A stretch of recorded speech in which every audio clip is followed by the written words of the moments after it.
It feels a lot more responsive, but trust the Irish. The Irish know what they're talking about when it comes to making things go quicker and all the secrets. So, hi everyone, welcome back to the channel. Today it's Tuesday on the farm. Recently we've got the Massey Ferguson 65 here, and I've been keeping an eye on the coolant levels. I don't know if you can just pick it up on camera, but there is now a small leak in there, so we're losing some water in this tractor. I'll have to have a look and see if we can work out where it's leaking from.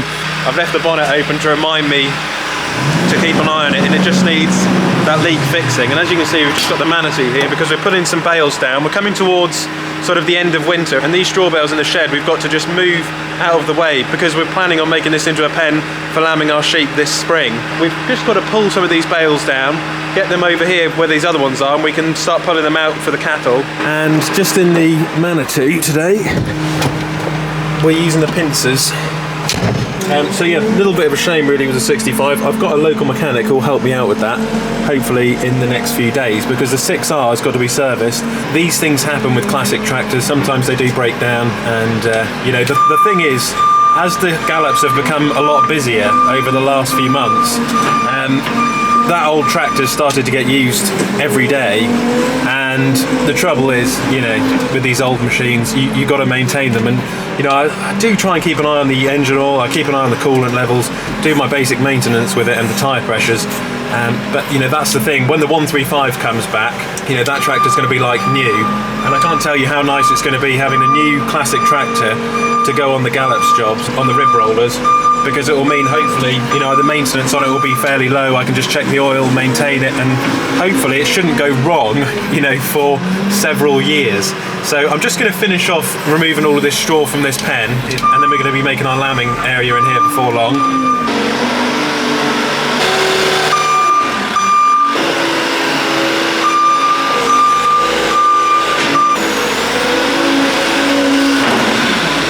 Pulled those straw bales down. The reason why I pull them out is because we can come in with the muck fork or the grab, pick these bales up, pull them out of here, and it's a lot easier than when they're stacked up high. And also we've got that pen to make, so I'm just going to drop this side squeeze off.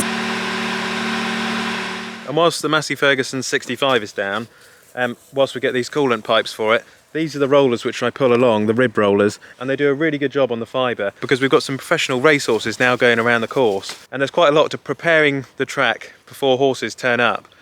There's a real art to it, and it has to be done properly. Just walking along the tarmac here, the crushed tarmac, this is the sort of job my rib rollers do. It's a bit like if you go skiing, if you've ever been fortunate enough to go to the Alps and you see the piston bullies working on the snow, it's a similar sort of thing with the rib rollers. They'll leave a surface like this ready for skiers, and in this case it's for the riders. A nice level, there's Clover, a nice level surface for the animals, the horses and the horse riders to gallop along. But we've recently started to get some nice ridges which have just started to take shape, and it's taken a little bit of time to get that. But that basically means that my rib rollers are doing a really good job, and we've managed to flatten them out, the gallops, the membrane. And the trouble is that, you know, that 65 is the only tractor I've got at the moment which can pull those rib rollers. The Massey Ferguson 135 is still awaiting to be painted, and due to the humidity at the moment, it can't be painted.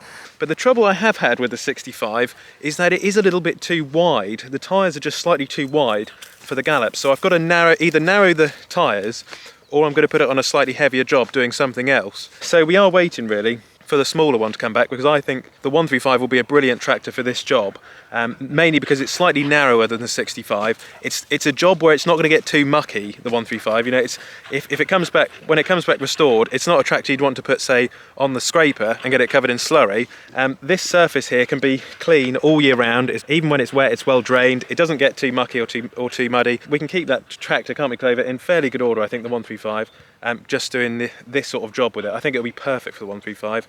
And every classic tractor on the farm does have a job, but they have to be allocated the right jobs to suit the tractor, if that makes sense.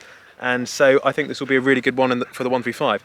Let us know in the comments down below which tractor you think should go on which job, and give us lots of recommendations of what to do on the farm, and including making the John Deere go a little bit faster, which we'll just go and have a look at now, won't we, Clave? Alright, so we've looked at the 65, which is just broken down at the moment. We've looked at the ridge roller. Now here's the 6R, which over the last couple of years has been going along the road at a fairly decent pace of 31 miles an hour. And A subscriber had gotten in touch with me yesterday and had sent a message saying that there's actually a way to make this tractor go a little bit faster. For the last 2 years, we've been going along with it. It's a 50k model, 50 kilometers an hour, and we've been going along with it at about 31 miles an hour. And David had said if you go onto your system settings and change the metrics from miles per hour in the isobus to kilometers an hour, it will make your tractor go a little bit faster, up to 34 miles an hour, the same as your old 6930. So if we just reboot the tractor, this is a good way to test it.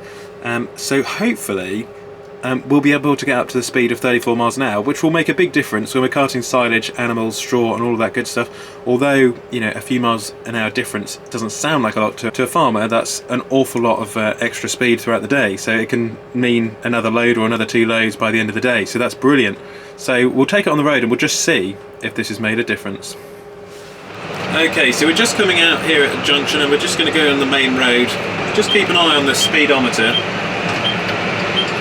and see what you think. We should hopefully get over 50k, which is in the top left hand corner of the screen there.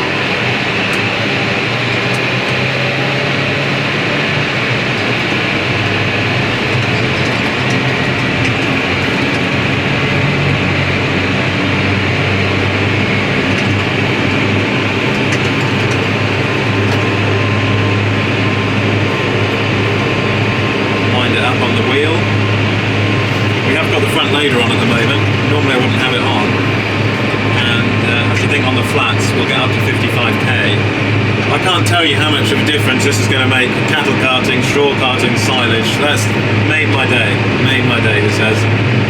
Brilliant.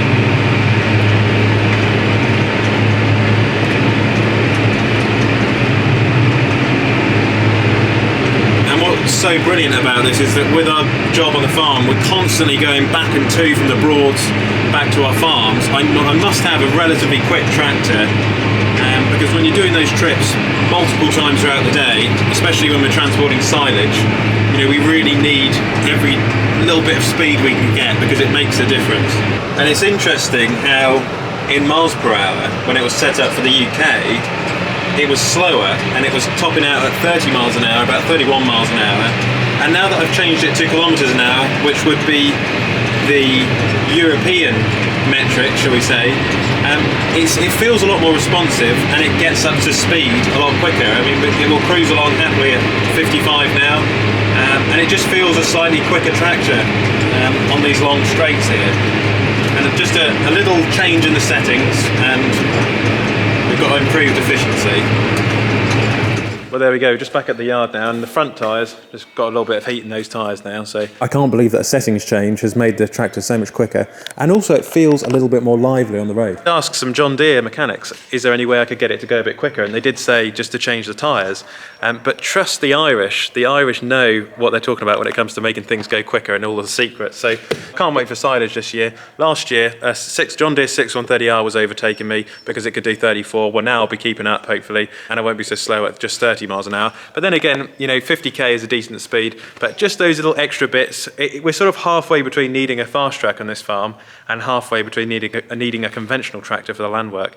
And when you pull a big 18-ton muck spreader, for example, you need something with that conventional tractor style, but also with some on-road capabilities as well when you're doing a lot of road transport. So it's a difficult compromise. You know, you want something which has got the best of both worlds, and I think now this is absolutely brilliant. I hope on the new John Deere's, I saw a picture today of the new 6R185, which we're potentially looking at. I'm not too sure how quick that goes on the road. I have to find out, but as long as it does, you know, over 50k, 55k, that's my ideal speed. I don't think a tractor needs to go much faster than that, and I don't think it needs to go much slower either. That is like the perfect speed, I think, for a 6R. So hopefully the new ones will do the same speed, and maybe you'll have to, if you get a new one, change the miles per hour to kilometers an hour if you're based in the UK. So with that, before long we'll have the 135 back soon. We're just waiting on the weather to start drying up. The 65, we can hopefully get that looked at this week and get it repaired, and then before long we need the nights to start drawing out because we'll be out back farming again later on in the spring.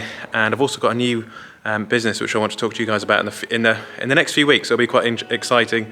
It's to do with farming and to do with what I'm doing with the arable and also with livestock as well. So it's quite exciting times. So stay positive, keep liking and subscribing, and I will catch you on the next one.